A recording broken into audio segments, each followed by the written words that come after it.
तुम्हीच ठरवा, सांगा कसं जगायचं, रडत खडत की गाणं म्हणत, तुम्हीच ठरवा. तुम्ही म्हणाल मगापासून तू गाणं कशाला म्हणतोय, एवढीच माझी इच्छा आहे, पुढच्या सिरियल मध्ये त्यांनी मला 2 ओळी गाणं म्हणायला द्यावं, एवढंच, दुसरं काही नाही. वंदनाताई, तुमची 2 मुलं स्वप्ना. एक मिनिट, तुम्ही आता गृहिणी व्हायला आवडलं असं होय, म्हणालात ना, होय.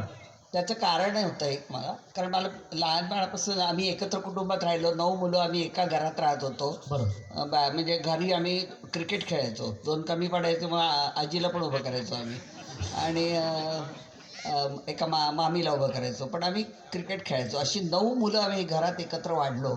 एकत्र कुटुंब हे मोठ्या समाजाचं छोटं प्रतीक असतं. वेगवेगळ्या स्वभावाची, वेगवेगळ्या वयोगटातली माणसं आपण एकत्र राहतो आणि मग प्रत्येकाशी जुळवून घेत, कॉम्प्रोमाइजेस करत, 1 तीळ 7 जणांमध्ये वाटत कसं राहायचं, कसं जगायचं, याचं एक प्रशिक्षणाचं केंद्र असतं ते, आणि ते आम्हाला मिळालं. त्यामुळे मला गृहिणी व्हायचं एक कारण सांगते.